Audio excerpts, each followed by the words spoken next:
Hello everyone. तो बेटा last class में कंबस्शन की मैंने आपको बताया था कि मैं नेक्स्ट क्लास में आपको सिखाऊंगा कि how we extinguish fire with the help of fire extinguisher.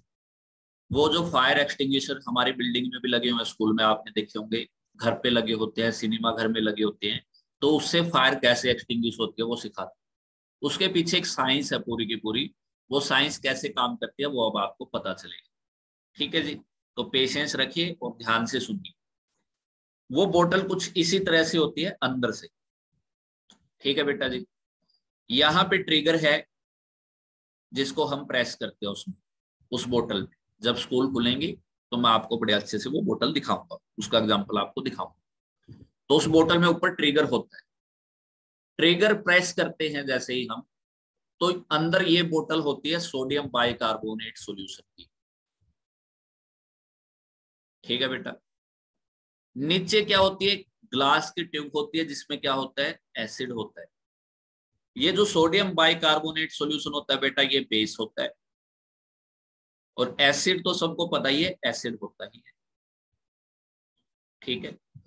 जैसे ही हम उसको प्रेस करते हैं, उसको ट्रिगर बोलते हैं। ट्रिगर ट्रिगर को प्रेस करेंगे तो एसिड की जो बोतल है वो फूट जाएगी, वो टूट जाएगी। ये बोतल टूट जाती है। यहां से टूटने के बाद एसिड इस सॉल्यूशन में चला जाता है और एसिड बेस रिएक्शन होनी स्टार्ट हो जाती है। और इस रिएक्शन में कार्बन डाइऑक्साइड निकल कर आती है और साथ में कुछ अमाउंट में साल्ट निकल कर आता है। तो जैसे ही वो एक बार प्रेस कर दिया, प्रेस करते रिएक्शन स्टार्ट हुई, पाइप में से कार्बन डाइऑक्साइड के साथ साल्ट आना स्टार्ट हो गया। और कार्बन डाइऑक्साइड आपको पता है ऑक्सीजन को कट कर देगी और वहां पे फायर क्या हो जाएगी? एक्सटिंग्विश हो जाएगी। तो वही काम यहाँ पे होता है, इसके पीछे यही रिएक्शन है कि ये जो सोडियम बाइकार्बोनेट है ये रहा हमारे पास। इसमें जैसे ही एसिड डाला, एसिड की बोतल फूट गई। तो ये वन टाइम यूजर हुआ, क्योंकि बोतल एक बार फूट गई तो सारा एसिड यूज हो जाएगा, इसलिए वो वन टाइम यूजर होती है। और भी कुछ उसके अंदर डीप बातें होती हैं, वो आपके लेवल पर आपको करने की जरूरत नहीं। तो एसिड बेस रिएक्शन होकर के आपने क्लास 7th में पढ़ा है, साल्ट बनता है, वाटर बनता है, और यहाँ पे कुछ अमाउंट में कार्बन डाइऑक्साइड निकलती है। तो इसमें कार्बन है तो कार्बन डाइऑक्साइड अच्छे अमाउंट में निकल करके आएगी। और जैसे ही कार्बन डाइऑक्साइड आएगी, फायर क्या हो जाएगी? एक्सटिंग्विश हो जाएगी। ठीक है बेटा जी। इसी फिनोमेना के बेस पर, इसी रिएक्शन के बेस पर सारे फायर एक्सटिंग्विशर काम करते हैं। और ऐसे फायर एक्सटिंग्विशर जो इस फिनोमेना पर काम करते हैं उनको बोलते हैं soda acid type fire extinguisher. Soda acid type fire extinguisher. हालांकि ये डू यू नो में है, लेकिन आपको फिर भी बेसिक जानकारी तो होनी चाहिए कि इसके अंदर क्या रिएक्शन हुई। ठीक है। आपको पता तो होना चाहिए कि अगर फायर को एक्सटिंग्विश करना है तो मुझे कार्बन डाइऑक्साइड फेंकनी पड़ेगी। ऐसी इलेक्ट्रिकल चीजों पर पानी नहीं फेंकना। तो ये बेसिक पर्पज है इसका सीखने का। ठीक है ना। चलिए आगे चलते हैं। आगे डू यू नो पढ़ते हैं। एक और do you know. Do you know बहुत अच्छे नहीं है, बुक्स के अंदर आपको पढ़ने चाहिए। बहुत अच्छी मेहनत के साथ डू यू नो बनाए गए हैं। ठीक है ना। आपको सिर्फ ये सोच के नहीं पढ़ना चाहिए कि हमको सिलेबस रटना है। सीखने के तौर पर डू यू पढ़ना चाहिए, डू यू नो पढ़ना चाहिए। यही कहना चाह रहा है जो मैं आपको बता चुका अगले डू यू नो में, कि जैसे इलेक्ट्रिक शॉक होता है वहां पे वाटर नहीं फेंकना चाहिए। ठीक है ना। आपको क्या करना चाहिए? या तो इलेक्ट्रिक स्विच को ऑफ कर देना चाहिए जल्दी से। अगर आप इलेक्ट्रिक स्विच को ऑफ ना कर पाए तो आप वहां पे क्या करें? सैंड फेंक सकते हैं, कार्बन डाइऑक्साइड फोम फेंक सकते हैं। वो ये बात यहाँ पे बताना चाह रहे हैं। अब नेक्स्ट टॉपिक पढ़ते हैं। What happens when there is incomplete combustion. तो हम ऊपर कंबशन पढ़ के आए और उनमें से स्पॉन्टेनियस, नॉन स्पॉन्टेनियस और इनकम्प्लीट कंबशन भी था और कंप्लीट कंबशन भी था। तो इनकम्प्लीट कंबशन पढ़ रहे हैं यहाँ पे। अगर इनकम्प्लीट कंबशन होता है तो क्या होता है? A part of unburnt carbon passes into the atmosphere in the form of soot. धुएं की फॉर्म में अनबर्न्ट कार्बन फैल जाती है। This not only waste the fuel but also pollute the atmosphere.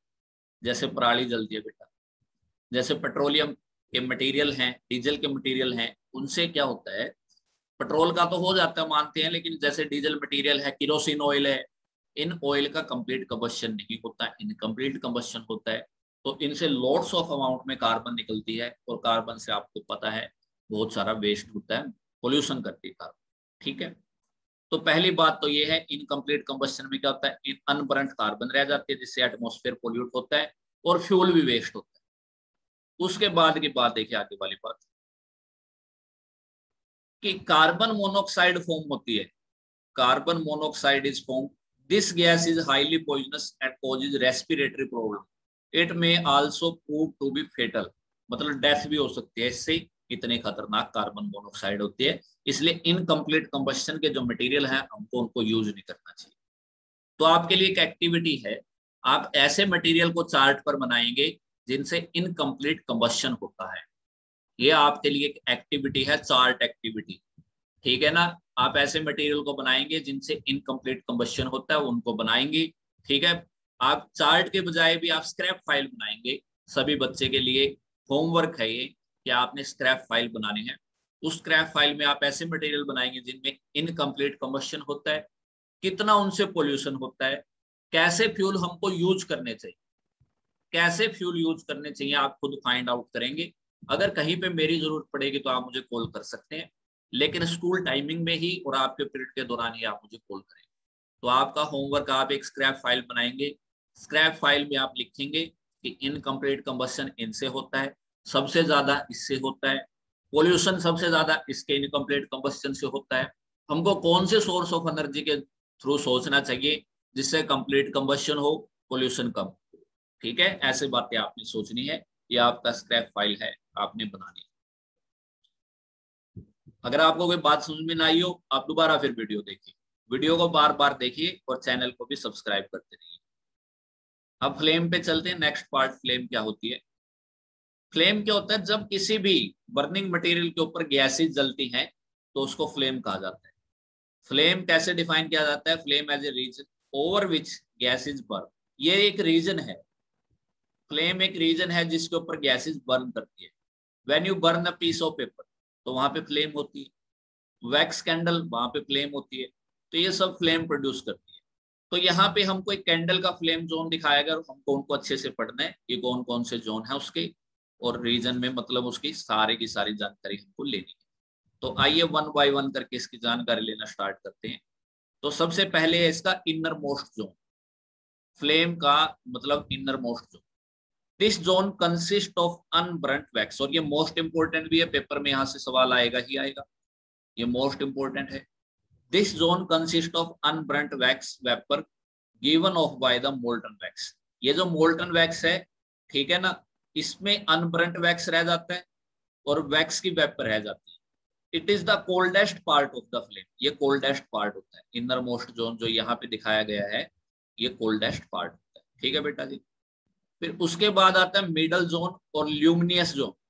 ये रहा मिडल जोन, ये जो इतना बना रखा है, ये रहा ये जोन, ये मिडल जोन है, ये वाला मिडल जोन है, ठीक है बेटा जी।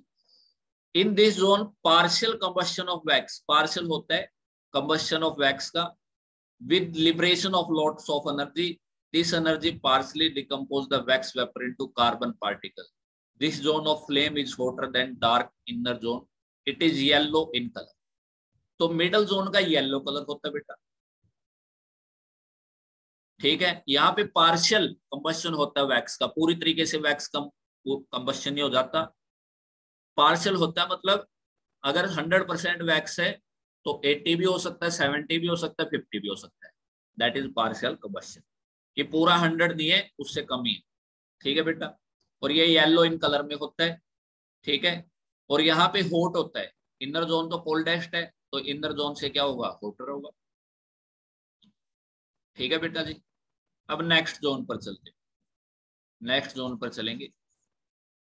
और सभी बच्चों का मैं डाटा भी तैयार करता हूँ, जो बच्चा ऑनलाइन क्लास देखता है, डेली अटेंडेंस में आता है, उसकी सब रिकॉर्ड है मेरे पास, हर एक बच्चे का। उसी रिकॉर्ड के बेस पे आपके नंबर भी लगेंगे कौन क्लास लगा रहे हैं। उसके बाद आता है आउटर मोस्ट जोन और द नॉन ल्यूमिनियस जोन। ये रहा आउटर मोस्ट जोन, सबसे बाहर का, देखिए ये जो बना हुआ है, ये रहा ये जोन, इसको आउटर मोस्ट जोन बोलते हैं।